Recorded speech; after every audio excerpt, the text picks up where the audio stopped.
Maybe I can be heard now. Good morning. Good to see you on a nice chilly morning. Everybody get in, get settled down, get warmed up now. Ready to go. I have a slide on the screen. Let me talk about it for just a minute. There are 23 classes in this quarter. Most quarters have 22. The 23rd one, whether the Sundays fall sometime or the Wednesdays fall or whatever.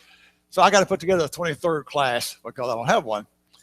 So what I'd like to do is if you will give me a little feedback from you, if there's been some lesson we talked about this quarter that really stood out to you, if there's been some comments made, if you saw some lesson that we went through here that's kind of impressed you, give me a note about that or email me or something. Sometime this week, by next Sunday, I guess, I'll have time to put it together. And I'll put together the 23rd class and kind of as a review of some of the highlights of the lessons we've studied this quarter. But I'd like to hear some feedback from you if you've got that. If you take time to do that, it would help me work on that a little bit and kind of see what everybody got from the class this quarter. Lesson 19, we got 20, 21, 22, and then that one review. So we're winding the quarter down here. Okay, here's where we are. Look at this chart up here. Of course, whoops, back up. Hit the wrong button. In the north, we've had Ahab, wicked, his son Ahaziah, Jehoram, his other son. And now Jehu's come in with this vicious zeal and clean things up. And down in the south, we've had Asa, a good king, Jehoshaphat, and then Jehoram, of course, tied in with up here, and then his son Ahaziah. And now we got Athaliah fixing to come in here. So right now, Jehu and Ahaziah.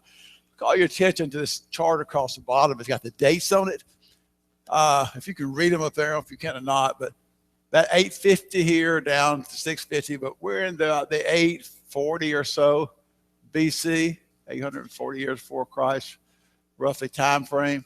And here's the point I want to get to is we're this over 100 years till the kingdom of Israel will be gone. Okay.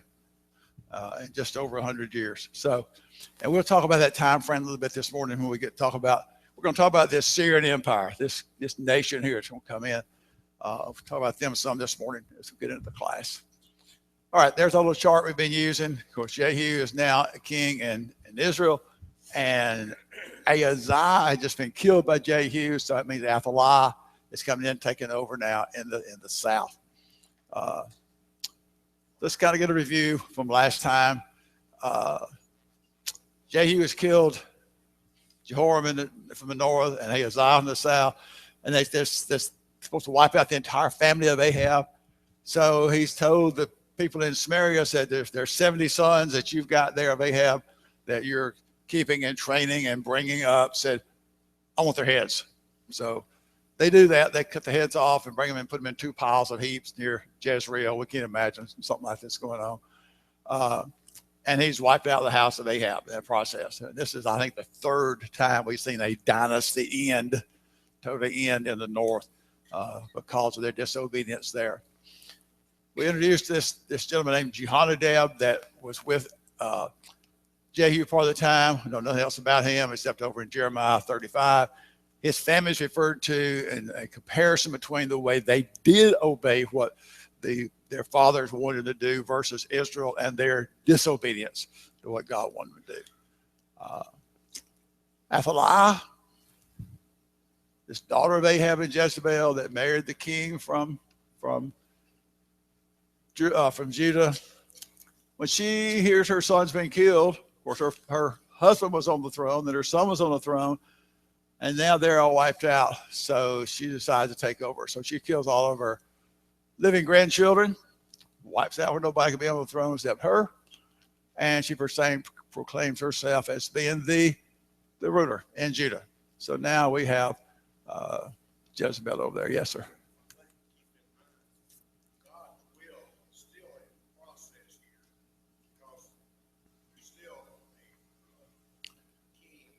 Yep. Good old Joash is still sitting there. When we get to him, you're right. So even though Athaliah proclaimed herself a ruler, there's that little thread we've talked about. God's promise to David is still sitting there, and we'll touch on that some more later several times in the class. As a matter of fact, this morning, Freddie's absolutely right. Athaliah does not conquer what she thinks she's conquered. But what we have now is this daughter of a wicked, wicked Ahab and Jezebel that's not reigning in Israel where you expect them to. She's reigning over in Judah, of all things. And we mentioned here in 2 Samuel 7, that very reference Freddie's talking about there, because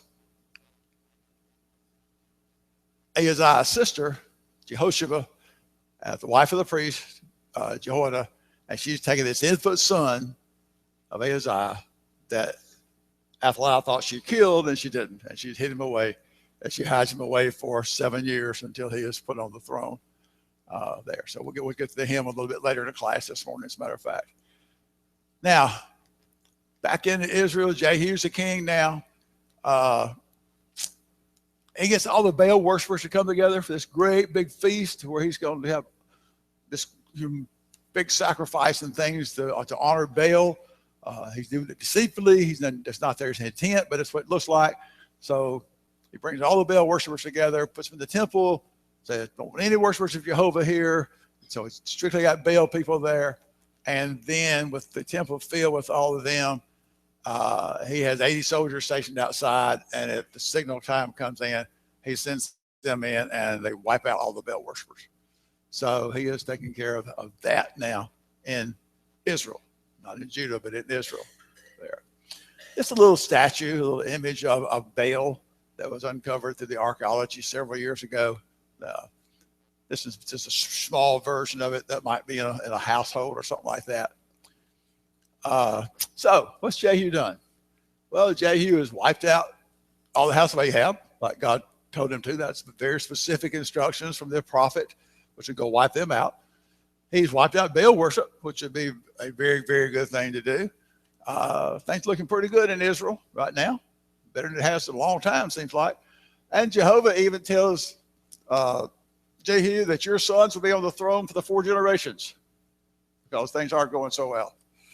But we pointed out last time, Jehu didn't go all the way. He did not wipe out the golden calf worship that Jeroboam had set back up at the very beginning.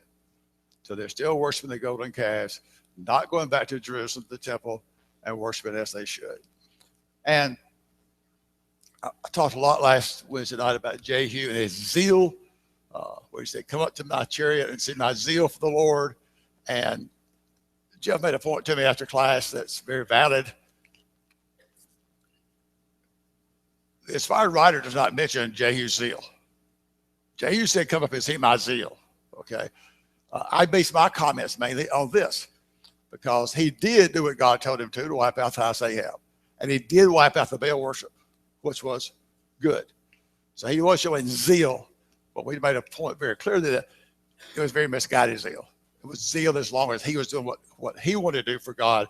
When it comes down to really serving God and totally serving God, his zeal failed. Okay, so that point about that. I appreciate Jeff's comment about that. All right, this morning's class, we're going to talk about a little bit about the Assyrian Empire because they're going to come into play. Like I said, really about 100 years before you really see a lot of them, but they're in existence even now. So we'll talk about them and then some of the other stuff. This is a map, this orange up here, shows the territory of the Assyrian Empire when it's maxed out later on in time. All the way down in Egypt, controlled down here over to the Persian Gulf, Turkey, over in what's Asia Minor it was then, this whole territory here, including, of course, our territory in here. And what I want to look at is the time frame. The Syrians were about from 900 BC. You know, we're talking about we're in 840. So they're already in existence now. The Syrian Empire is not to this maxed out territory, but they're in existence. They go from about 900 to 600 BC. So they're getting cranked up over there. Here's a map that's a little clearer to see. This dark color here would be the Syrian Empire. And over here where the land of Canaan would be, we see Judah on this map is still separate, but Israel's gone. They've already been conquered. They're not even on the map anymore. Nineveh is the capital up here on the Tigris River. About 600 miles across there from Nineveh to Jerusalem. Now, you would go further going there because you would come up around, not across the desert here, but about 600 miles distance across there on the map. So Assyrian Empire, Nineveh's the capital, over on the Tigris River, over there with what's now northern Iraq. Large territory. When they were to max, they were a big world power, that known world at that time there. Illiterate people, as you might expect from that time frame, and war's their thing. They're a massive war machine. And they come in and push their gods, their religion on the people that they conquer. A couple of things that they did to make them a major war machine for that time. They gave their soldiers weapons made out of iron, which have been unusual, and they were masters at the horse-drawn chariot. And you imagine those two things coming against you in a battle, and you didn't have those kind of things, what kind of disadvantage you would be at. So that's why they're this major war machine. They were great. They were very organized militarily.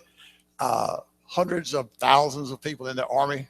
It's a major fighting machine here, like had not been seen before. And they would come at you because of this, what they had the ability to do with this psychological approach here. They would send their ambassadors in there. They call them the cupbearers here, would come in and say, surrender. We're going to come wipe you out. If you don't, just surrender up front. Just get it done. If you fail to do that, then they would come in and they would put a siege around the city. And they would shout at you and taunt you and entice you to surrender to them without the battle. And if you still fail that, then they would bring in their war machines. And if forced to fight, you were in trouble. They had giant wheeled siege towers. I tried to look to find some pictures of that. And here's what one might look like from this concept here. But they would bring in these big wheeled towers and could climb up the walls and breach the walls of any city. And they also had these battering rams that were noted for. They would come in and bust down the walls and the gates, things with those. So they were just a very vicious fighting machine. Here's a quote that was found on an inscription from one of their kings. He said, "I am powerful. I am omnipotent. I'm a hero. I'm gigantic. I'm colossal." That's the way he looked at himself. The word that jumped out to me here is this one. Where do we use that word normally? To describe Jehovah God, okay? To describe Jehovah as omnipotent, all-powerful. But this Assyrian king, that's how he considered himself, as I am all-powerful. But not only did they do this great war stuff, they were also had a major impact on that time from other areas, great advances in science, technology, other things. We'll see a big list here in a minute. They spread their civilization around. They had a lot to offer the then known world from that standpoint, from civilization, not just from their war territory, their war tactics and things they did. They didn't go in to conquer and destroy people. They went in to conquer and civilize or turn you into what we are type approach for people there. And because of this, there was a culture spread across the entire known world at the time because of that. Perhaps one of their biggest achievements was that. And there's some other things that they were noted for, things that we wouldn't think about, but in doing the research, they brought out some of these things: postal system, magnifying glass, plumbing, things like that. So then, in addition to being known for their barbaric warfare, they actually contributed positively to the times. Let's go back in time just a little bit here. Well, of course, I know we're down here now in Jehu, but go back to this 870, 850 time frame of Ahab for just 1 minute here, to back up about, what's that, 30 years or so like that. And just note here, this is some information about the Assyrians and Ahab. 853. So we're talking about being in the 840 time frame now with Jehu. Back up a few years. And there's this inscription found that a coalition of Egypt, Hamath, and Avar, and we'll look at those two cities here in a minute, the Ammonites and Ahab of Israel, along with Syria, went together to band together to fight against the Assyrians and to try to defeat them. They did that time. They came back at 849, 846. So the Assyrians would just keep bombarding the territories there. trying to take them. So that's Ahab. And there's another one found then that references Jehu. And we'll see this more in a minute. But Jehu bows down before Shalmaneser III, who was one of the kings of the Assyrian Empire, when he came in and fought against him. And there's this monument that actually represents that. This thing here is about 7 feet tall, 18 inches wide. It's got inscription bands around it. You can't see it on this, and I'll show you another picture in a minute. Bands of it. It's got wording under it and pictures carved in this thing around it. And what it's saying here is the image here. See the bowing down here before the kings, and the inscriptions in here. That's referencing Jehu. Jehu of Israel bowing down to Shalmaneser III, the king of Syria. So documented in these archaeological discoveries here from that. Just to use this for a reference for a minute. Of course, we're familiar then with Judah down here, Israel up here, and then Damascus, the capital of Syria. And you can already see what Syria is doing. We'll talk about that in a minute too, with their territory. But Damascus up here to the very, very top, the capital of Syria. Well, let's go up. Here's Damascus now down here. Go up above that. So Nineveh's over here. So if they came up around to come down and do this attack down here, they would come through. And these two, we mentioned earlier, would be in their way. So they got involved in this battle too, way up north of Damascus up here. Look at that. So recapping a little of that, days of Ahab, they tried to come in and invade. Excuse me, 853. Turned away with this coalition of all these kings that came together to fight against Assyria, Ahab being one of them. They came back then when Jehu was on the throne, about the time he did there, and attacked Hazael, this time in Syria, trying to conquer him. He turned them away this time. They kept coming back. And then Jehu on this monument, it's called an obelisk, came back and looked at him, and the description there is tribute by Jehu. He's not really literally a son of Omri, but in the descendants of the kings, looking at it from outside, he would that be the Shalmaneser? That's that. So now, Hazael, the king of Syria, has successfully turned away the Assyrian impact. So he's now he's attacking Israel. So there's a reference here in 2 Kings chapter 10 that in those days, the Lord, and notice who's doing this, the Lord began to cut off parts of Israel. So Israel has turned their back on God, and he's beginning to let them be conquered as these other nations, particularly Syria, come in and fight against them. And it says Hazael conquered territory, all the territory on the eastern side of Jordan, and we'll see some conquering on the western side as well. But keep in mind, this is the Lord's doing this because of the way, of course, nation of Israel has acted. And remember when Elisha went to anoint Hazael to be king? The question was, will Ben-Hadad get well or not? And the answer was, yes, he will, but he'll die the next day. He'll die. Hazael killed him. Remember what Elisha did? He looked at him very intently and started weeping. We talked about that a week or two ago. He said, why are you weeping? He says, because you're going to be king, and all these things you're going to do to Israel that the Lord has showed me. And you cut open their pregnant women and you bash their young men. Well, that's happening now.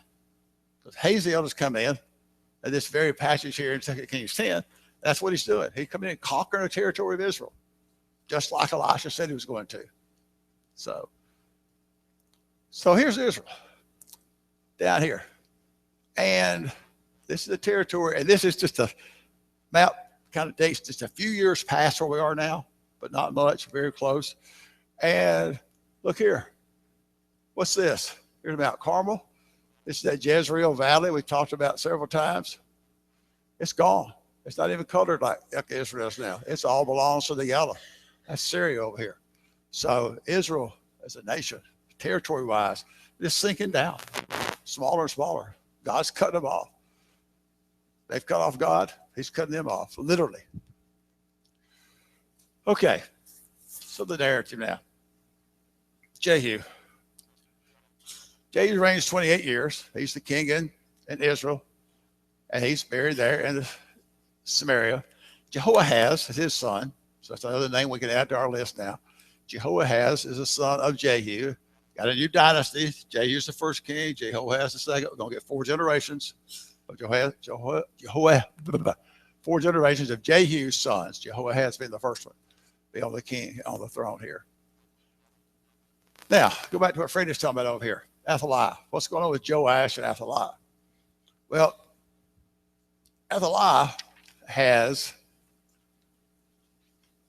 the daughter of Ahab, Jezebel, and she is the one that's come in and killed her grandsons after Ahaziah reigned just 1 year, and she came in and killed all the heirs except Joash.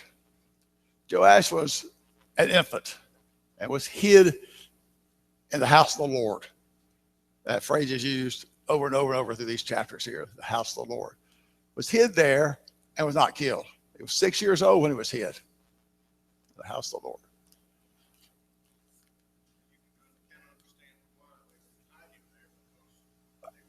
Oh, why would Athaliah be in there, right?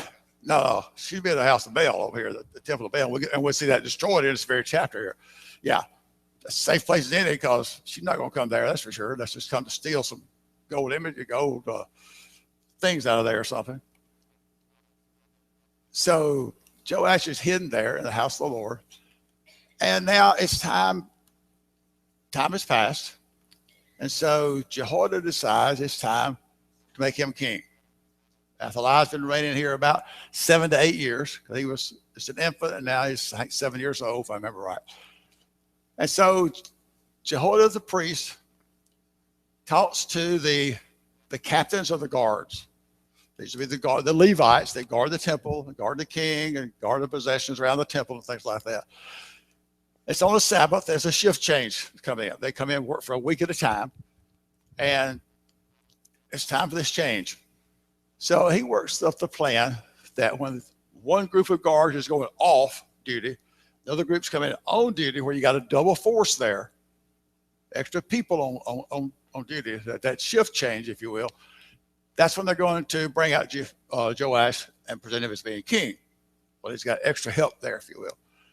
So he gets the guards together, and he puts a third of them in one place, a third in another place, a third in another place. He spreads them out to guard the king, to guard at the gate, and whatever. Everything lined up. The captains are all on board with this thing, so they go out with their people. So they surround the king, every side, and Jehoiada tells them, if anybody approaches, kill them. If anybody comes too close to the king now is 7 years old. Keep it in mind. Okay, we're not talking about a king. We're talking about a 7-year-old king. If anybody approaches, gets too close to him, kill them. So everyone's in their place. Jehoiada's giving them the weapons that are out of the temple. So they have some things to use, shields, spears, to guard the king with and make this transition occur. So Joash, 7-year-old, is brought out and crowned as to be the king in Judah. Now, what's significant about that? We'll get to it more just in a minute. But who have you got back on the throne now? The descendant of David is back on the throne. There's this 7 or 8 year period in here where Athaliah is ruling in Israel, and in Judah, I mean. So there's no king of David there. But that's been fixed now. So he's given a copy of the law, the testimony, and people shout out, long live the king, long live the king. And he does. He reigns until he's 47 years old, 40-year reign. Now, we're going to get through really early today. I'm sorry. Athaliah. Okay. What's going on with her? She's there in Jerusalem. She's ruling. And she hears all this commotion, all this noise going on, blowing of trumpets, shouting, long live the king. And so she comes out to see what's going on. And obviously she sees what's going on. So her, it's what? It's treason. I'm the ruler, and now you come in and crown this guy to be king. So Jehoiada takes her. That's kill her. Kill her. The priest requests that they don't kill her in the house of the Lord. Take her out. They take her out to the horse gate. Take her out there, and they kill Athaliah and end that. And then they go in and tell about she wouldn't be in the temple a while ago. They go into the temple of Baal that she has put up there in Jerusalem. Now, what's already happened to the temple of Baal up in Israel? Jehu's taking care of it. They turned it into a latrine. And now they go in and take the temple of Baal that she has erected in Jerusalem, and they just destroy it. So now, over here we got Joash back on the throne in Judah. So here's our kings: Rehoboam, Abijah, Asa, Jehoshaphat, Jehoram, Ahaziah. Athaliah sticks in here for a while, and now Joash is back on the throne here. Okay.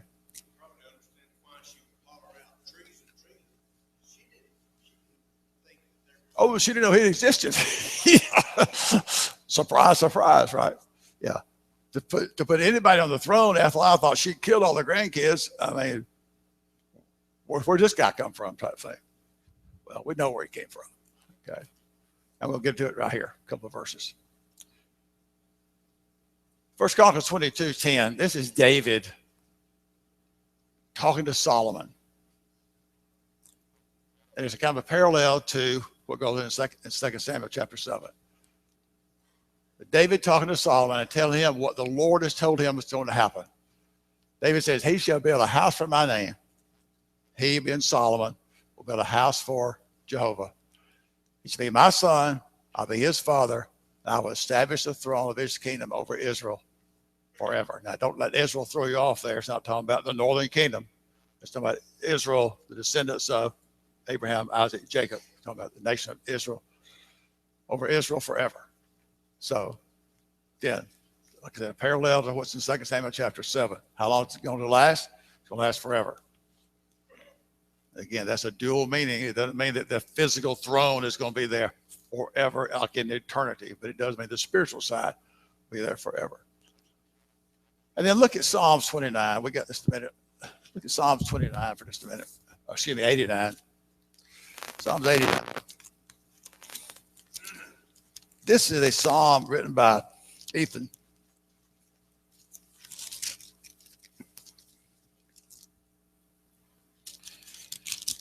And down to about verse, I think it's 22 where I want to start. Let's see if it is.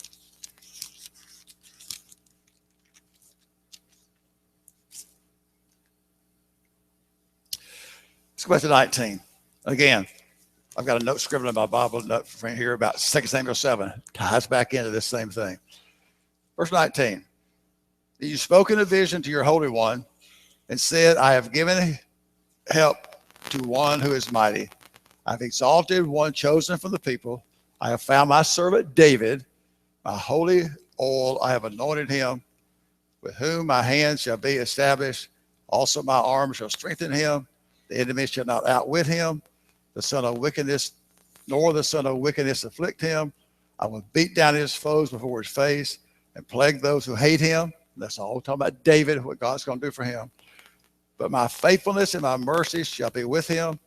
And in my name, his horn shall be exalted. Horn is his generations. After that, I will set his hand over the sea, his right hand over the rivers.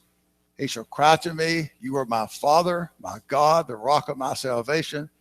Also, I will make him my firstborn, the highest of the kings of the earth.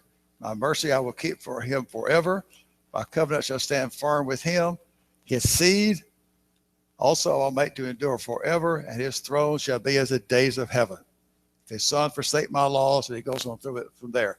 But again, a parallel to what we had in 2 Samuel 7, 1 Chronicles 10 a while ago, and now this. How long is David's seed going to be on the throne? Forever. Okay?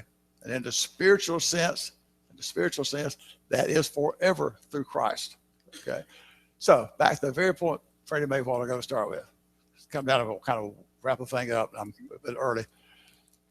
Athaliah and all the other agents of Satan could never and can never prevent the completion of God's plan and his divine purpose. Just get that in mind. Satan's not going to stop God. Now we're thinking about here 840 years before Christ. Okay. Athaliah tried to wipe it out. She tried to stop it. What did Satan try to do when he had Christ killed? Through the Jews, through the Romans. What did he try to do? Tried to win. Who won? God won. God will always win. Okay. Now, the point I was thinking about, just for 1 minute, is this whole thread that's coming through here. What has been promised? What's been promised all along? Who is coming? The Messiah is coming. Christ is coming. Christ is coming. And this is that thread that's coming through, that's been promised. Down to one little infant baby here at one point. But Athaliah didn't win. Athaliah's not going to win. Satan's not going to win. Christ rose triumphant over that. God won. God will win. And here's the point for us. How thankful we are. How thankful we are that this plan of redemption that God says all the way back in Genesis 3 when Adam and Eve sinned, how thankful we are that what? That it's there. And who did win? God won. God raised Christ from the dead. Without that, where are we? And one little baby was all that kept that promise going at one point in time. But Athaliah didn't win. Athaliah did not win. So because of that, we have redemption. Because of that thread that came on through. And the Messiah came through the lineage of David, just like God said he would. Okay. All right, comments, somebody? Mike's always got a comment, so. Another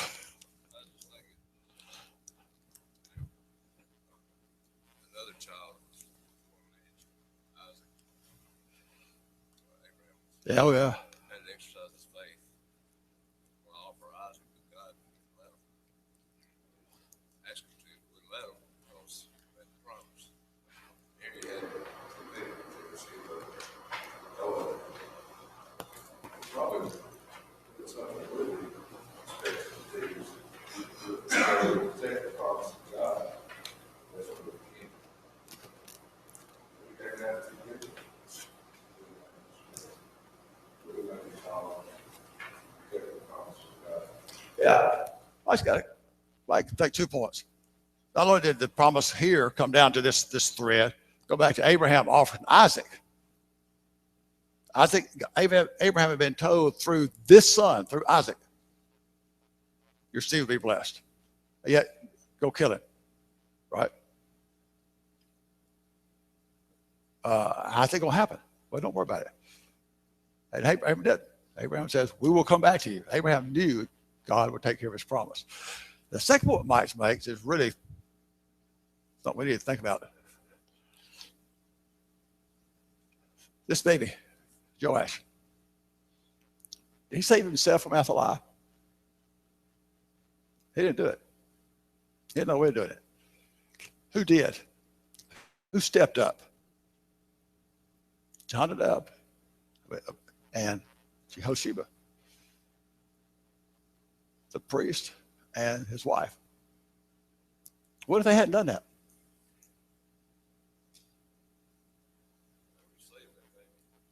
It would happen. I have no doubt. Okay. That's the providence of God. But it was their opportunity. It was their, Mike's point is, it was their opportunity to step in. It's their opportunity to step in and be God's agents to get something done. And we will have that same challenge for us, but we're still here to do God's work and step in and do what our part is. Very valid point. Yeah, that's just going to run into later on.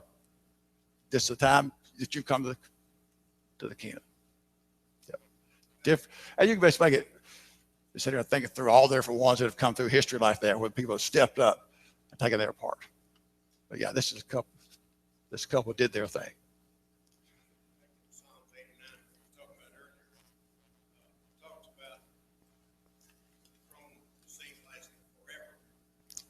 Next verse says, if the children forsake me, that kind of thing, I'm going to deal with it.